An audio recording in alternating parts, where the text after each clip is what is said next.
Okay, so let's talk about the closing the Straits of Hormuz, the additional negotiations between the Iranians and the U.S., which have been called off, the leaving of OPEC by the United Arab Emirates, the round of negotiations between Iran directly with the Russians in Moscow, continued discussions in Islamabad. What the hell is going on? Okay, so let's talk about the status quo as we are right now. The Straits of Hormuz continue to be semi closed and also semi blockaded. Iran is letting certain vessels through, the U.S. is letting certain vessels through. World energy markets remain insecure.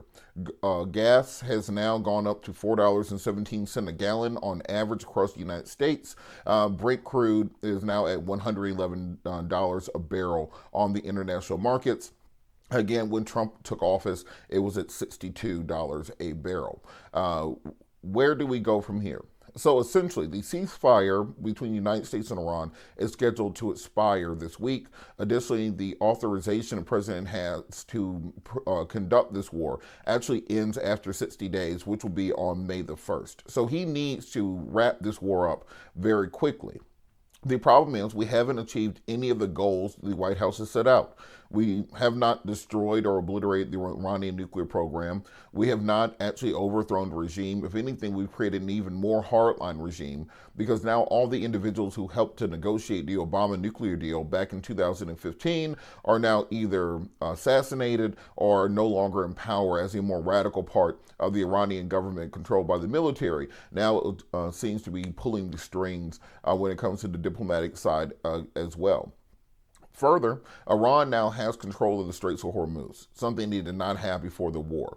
And if we allow them to stay with control of the Straits of Hormuz, you're going to see a few things happen. One, Iran will become richer than they ever have before.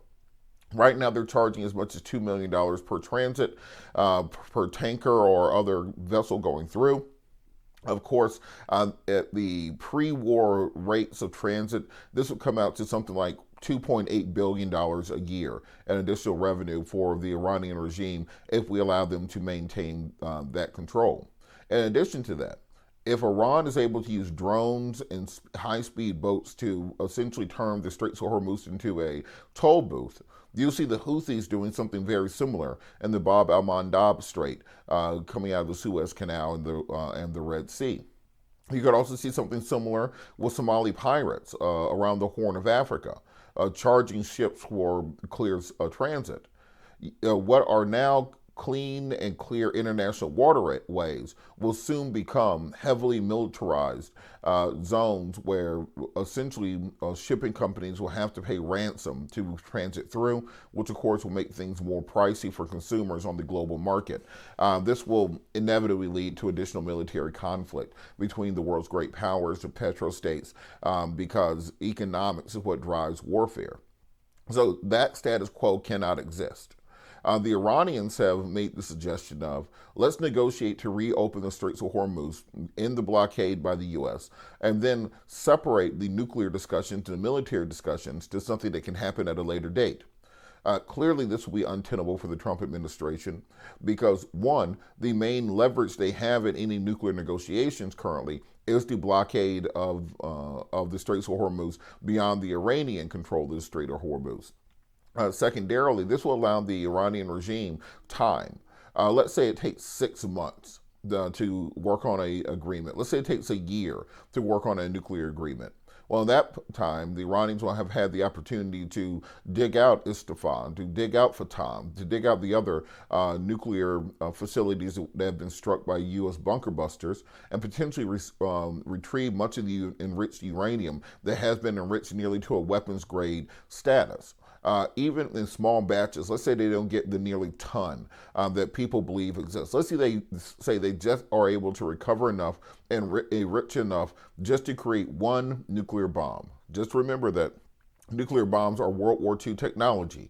These were invented before computers, before the internet, before smartphones. People invented these things using just slide rulers and pieces of paper back in the 1930s and 1940s. So it would not be a huge leap for a technologically advanced country such as Iran to be able to, in these 6 months that we are talking about, having a deal, if it was cut away from the Straits of Hormuz negotiation, it will not take very much for them to be able to construct and even test a bomb in the interim, which will remove all U.S. leverage in any negotiation with Iran. And I think that's probably what they are hoping for, to be able to reopen the straits, to get the economic engine going, stop the U.S. and Israeli bombing on a daily basis, and then that will give now the hardliners the opportunity to actually create and test a bomb. And as we've seen historically, nuclear nations, leadership, don't get kidnapped in the middle of the night like Nicolas Maduro. They don't get pulled out of a storm drain like Muammar Gaddafi. They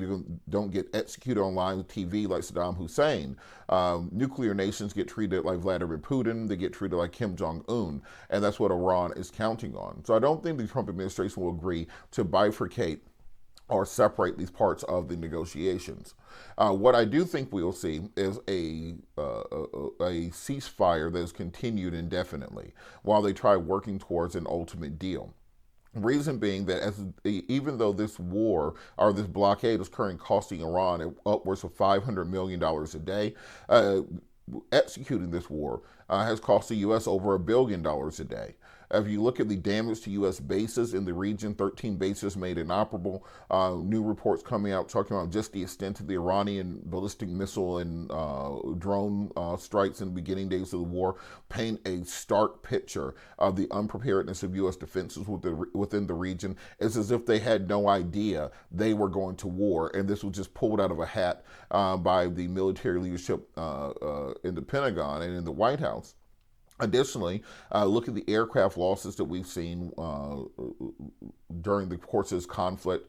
We're having at least two E-3 Sentries, irreplaceable planes. One has been destroyed, one has been damaged in the region. If you look at the tanker fleet that we have, the KC-135s, we've seen one destroyed in a crash, one damaged, 5 additional ones destroyed during drone attacks on bases. Of course, we had the 3 F-15 shot down at the beginning of the war by the Kuwaitis, additional F-15 shot down by the Iranians, an A-10 Warthog. I think there have been at least 4 C-130s during the pilot rescue around Isfahan that were destroyed by U.S. forces when they were stuck in the sand. So the losses for the U.S. have been staggering, in addition to 13 service members who have lost their lives. And we don't even know the number who have been injured because the Pentagon has not released accurate casualty numbers. We're seeing wear and tear on U.S. equipment, the fire in the laundry room of the USS Gerald Ford, the deployment of a third carrier battle group to the region. And we talk about the 3 major carrier battle groups. Well, we also have at least 2 amphibious battle groups, the USS Tripoli and the USS Boxer battle group. They have entered the region. So we're talking about 3 super carriers and at least 2 to 3 light carrier battle groups armed with F-35s and LCAC landing vehicles that are in theater right now. So it's a humongous amount of firepower in the region right now. This being said, America is being bled dry by the cost of this war, and in addition to that, the cost of munitions, because the very sophisticated interceptors that we use to shoot down Iranian ballistic missiles and drones, such as THAAD interceptors, cost millions of dollars, but more importantly, take months to build and to resupply. We fired over 1,000 Patriot missiles during the course of this war. That might take as much as 3 years to replenish, given our industrial base, even if we surge production going forward.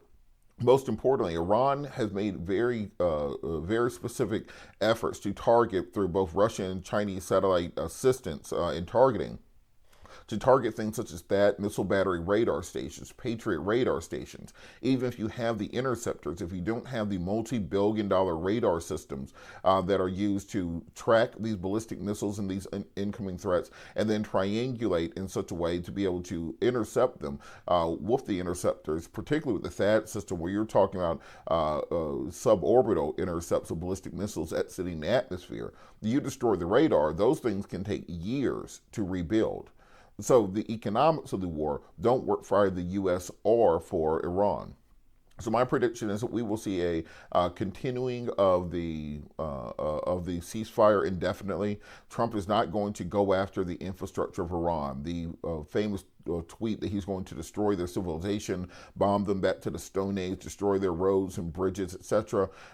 It's very clear from these reports by the New York Times and their outlets, the U.S. does not have the capability to withstand an Iranian ballistic missile attack, even on their own basis. If you destroyed the Iranian desalination plants, guess what? They now have the power and the ability to strike those in Israel. Iran gets about 20% of their water from desalination. Israel is very dependent on water desalination.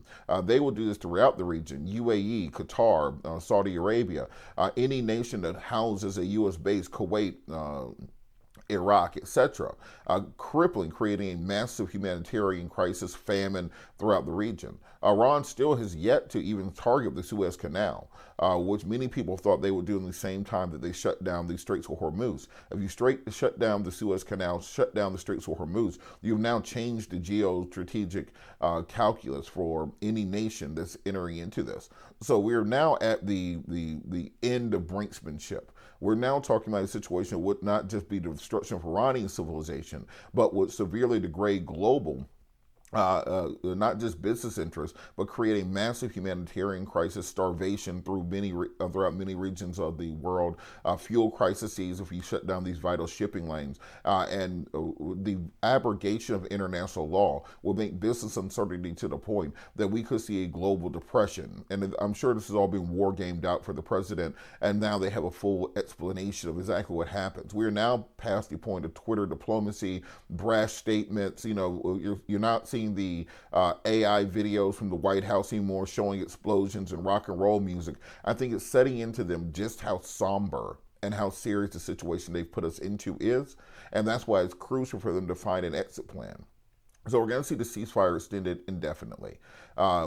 Slowly, they'll come to almost a North Korea, South Korea type of armistice, where there won't be a true resolution to it, but all parties will just proceed with the status quo as it is currently, freezing these lines in place. The U.S. deployment in the region probably will maintain at least until the end of the year, more than likely, keeping pressure on the Iranian regime not to reignite or not to move forward faster with many of their efforts.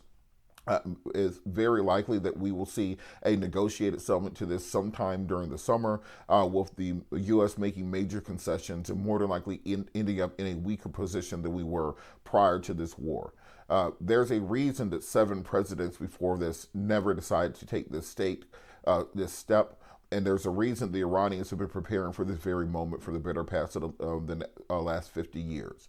So those are those are very much where we are at right now on April the 28th of 2026. But we'll come back with another update once more developments take place. Thanks so much.